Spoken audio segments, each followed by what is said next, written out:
प्रदर्शन किया। और जैसा कि मैं अभी डिबेट में ही बता रहा था कि एक स्टेज 4 मुख्यमंत्री और अखिलेश यादव की मौजूदगी, ये एक नया अलायंस तैयार हो रहा है जो बीजेपी के खिलाफ है, कांग्रेस के भी खिलाफ है। और दूसरा ये वकार साहब की पार्टी को समझ में मतलब आई नहीं बात, इन्हें क्यों नहीं। बिल्कुल बात सही है कि देखिए विपक्ष के काफ़ी बड़े नेता वहाँ इकट्ठा हुए, लेकिन देश में बीजेपी के विपक्ष में बहुत सारी अभी पार्टियां हैं जो उस कार्यक्रम में नहीं गई। और ये किस तरह का कार्यक्रम था, आप 2024 के लोकसभा चुनाव के जो तीसरे मोर्चे की बात आती है, गठबंधन की बात आती है, उससे जोड़कर देखना शायद इसमें थोड़ी जल्दबाजी लगती है। ये जरूर है कि वकार साहब पिछली बार जब आयोजित करे थे 18 आने दो तब देखेंगे न्योता आता है कि नहीं। 18 भी आ गई, पानी सर के ऊपर से गुजर गया और आज न्योता भी नहीं आया, बुलाया नहीं गया सरकार में, जबकि वहाँ पर समर्थन है उनका। तो थोड़ा ये सवाल तो आपका बनता है और उस पर जवाब भी वो इंतज़ार में है कि कब आएगा। लेकिन इतना ज़रूर है कि ये जो आज रैली हुई, आप इसको गठबंधन या कोई और भविष्य की स्थिति देखें तो उत्तर प्रदेश जैसे राज्य में अखिलेश यादव गए जरूर थे वहाँ, लेकिन जितने लोग थे वहाँ उनका कोई बहुत स्टेक नहीं है, ना उनका कोई वोट है। चंद्रशेखर राव यहाँ पर यूपी में कोई एक वोट दिलाने की स्थिति में नहीं है। केजरीवाल थोड़ा बहुत उनकी पार्टी यहाँ पर लड़ रही है, शुरुआत की है उसने, बाकी और केरल के उधर उधर के उसका कोई मतलब नहीं है। ये देखिए उत्तर प्रदेश में अगर कोई स्वाभाविक रूप से चर्चा करता है साथ आने की, या तो फिर कांग्रेस आए और अखिलेश यादव आए तो उनका कुछ वोट है यहाँ। मायावती आती और अखिलेश आते तो उनका एक गठबंधन बड़ा था। राकेश त्रिपाठी कहते हैं कि ये लोग 19 में किए थे, कुछ कर नहीं पाए, लेकिन बीजेपी डरती इसी गठबंधन से है। अखिलेश और मायावती गठबंधन से ही डरती, वो जानती है, वो पहले से ऐलान हो गया कि अब की हम नहीं रहेंगे साथ। तो भाई अब तो उनको बोलने का मौका ही है कि हमारे लिए मैदान साफ है, ये सब तो गए थे इसे खाना पीना खा के लौट आएंगे। देखिए उत्तर प्रदेश के परिप्रेक्ष्य में अभी जब तक कांग्रेस, ये बात सही है कि कांग्रेस अगर देश में दावा करती है कि हम बीजेपी के सामने सरकार बनाएंगे तो उसकी जिम्मेदारी है कि वो बड़े भाई की भूमिका भी निभाए और वो सबसे बात करे, अखिलेश यादव को भी मनाए, मायावती को भी मनाए, और जो छोटे दल हैं जो उनको भी अगर वो साथ ले।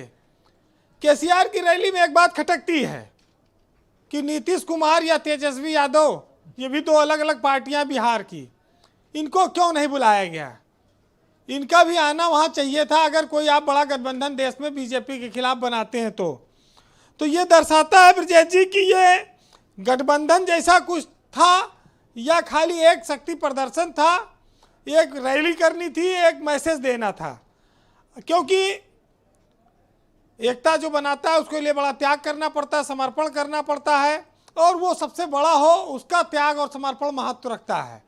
अभी चंद्रशेखर राव छोटे राज्य के मुख्यमंत्री हैं और अभी उनका हिंदी भाषी राज्यों में कोई प्रभाव नहीं है, तो ये सब चीज़ें आसान नहीं है।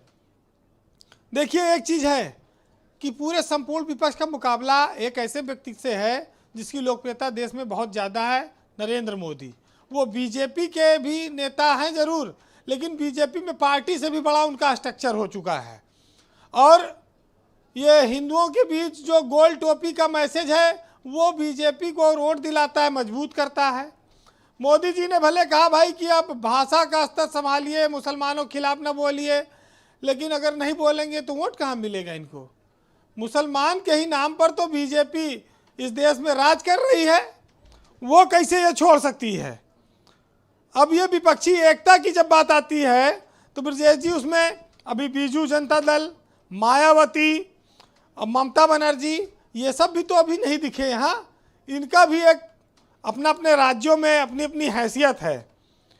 कल एक अखिलेश यादव ने लिस्ट जारी की प्रवक्ताओं की, उसमें 58 नाम आए, उसमें शिवपाल यादव की पार्टी जो विलय हुई उसके किसी नेता को मौका नहीं मिला। आज ये भी उत्तर प्रदेश में चर्चा का विषय रहा। अभी शिवपाल यादव की स्थिति भी समाजवादी पार्टी में साफ नहीं हुई। तो ये जो विपक्ष रैली करके ताकत दिखा रहा है उसको ये सोचना होगा कि किस राज्य में कौन मजबूत है और किसका कितना स्टेक है उसके हिसाब से दोस्ती की संदेश दिया जाए। अब उत्तर प्रदेश का आदमी हैदराबाद में जाके हिंदी बहुत लोग समझते भी नहीं हैं, वो तो सिर्फ एक दोस्ती निभानी हो गई जो अखिलेश यादव ने तेलंगाना में जाके निभाई। इसके अलावा वोटर का, उनके वोट का कोई फ़ायदा बहुत ज़्यादा दिखता नहीं है। देखिए, राहुल गांधी की बात आती है, प्रियंका गांधी की बात आती है। कांग्रेस को अगर देश में सरकार बनानी है तो वो अखिलेश यादव के साथ गठबंधन करे, बाकी रास्ता बचा नहीं है। मायावती है नहीं। उत्तर प्रदेश देश का सबसे बड़ा राज्य है और वो कह रहे हैं हम 75+ राकेश त्रिपाठी। क्यों? वो जानते हैं कि अगर ये सब गठबंधन कर भी लेंगे तो ओवैसी को जो चिढ़ाया है वो ओवैसी यूपी में छोड़ेंगे इनको, वो आएंगे यहाँ भी लड़ेंगे। किसी के लिए भी अपमानजनक है, किसी के लिए भी। तो ब्रजेश जी, जो दल वहाँ जुटे उनका ज़्यादा कुछ नहीं है उत्तर प्रदेश में। हाँ, केजरीवाल जरूर हैं और केजरीवाल लड़ाएंगे, वो भी चुनाव यहाँ लड़ेंगे। उनकी 2 राज्यों में सरकार और राष्ट्रीय पार्टी बन चुके हैं। लेकिन उत्तर प्रदेश की बजाय हो सकता है वो और छोटे राज्यों पर फोकस करें, क्योंकि वो जानते हैं कि छोटी इकाई पर काम करना, नियंत्रण करना, निगरानी करना आसान है। तो ये जो स्थितियां बनी, आप इसको इस रूप में देखिए कि एक रैली थी, विपक्ष के बहुत सारे नेता इसमें नहीं आए। ये कोई गठबंधन का स्वरूप लेगी, ये बहुत कठिन है। राहुल गांधी कहते हैं हमारी रैली, हमारे मीटिंग में केजरीवाल ना आए, तो विपक्ष कहाँ से एकजुट है? क्योंकि वो दिल्ली में उनके खिलाफ लड़े। केजरीवाल, अखिलेश यादव चाहते हैं कि ये वकार साहब वाला मतलब नेता न दिखें। अभी वंशराज ने बोला ना। देखिए, अखिलेश यादव के बाद पता है कि उत्तर प्रदेश में मुलायम सिंह के साथ मुसलमान रहा और आज भी वो समाजवादी पार्टी से उम्मीद रखता है। वो एक बड़ी पार्टी है, 110 से ज़्यादा विधायक उनके पास हैं। जी वीरेंद्र जी। अखिलेश यादव एक उदारवादी छवि का चेहरा है उत्तर प्रदेश की विपक्ष की सियासत में, लेकिन उसको और ज़्यादा प्रसार की ज़रूरत पड़ेगी। उनको भी संघर्ष करना बाकी है और लोगों को जोड़ना भी बाकी है और वो सब रिजल्ट आना है। लेकिन वकार साहब को आज थोड़ी निराशा ज़रूर होगी। ब्रजेश जी, उन्होंने एक शेर भी पढ़ा, लेकिन मैं आज उनको इस शेर से मुतमईन करना चाहूँगा कि घबराना नहीं।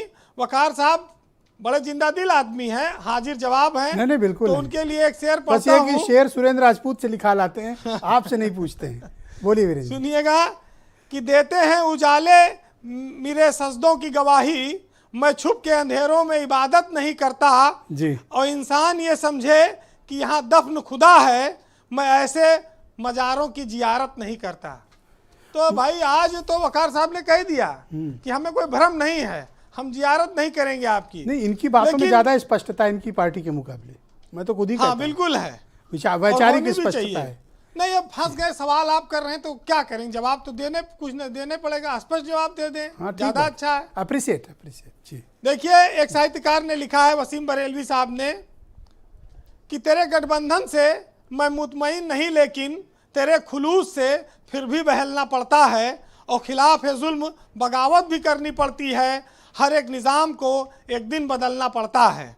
यारों, हम ही नहीं सिर्फ लड़खड़ाए हैं, मियाँ ढलान पर सबको संभलना पड़ता है। बहुत शुक्रिया आपका वीरेंद्र जी, बहुत बहुत धन्यवाद।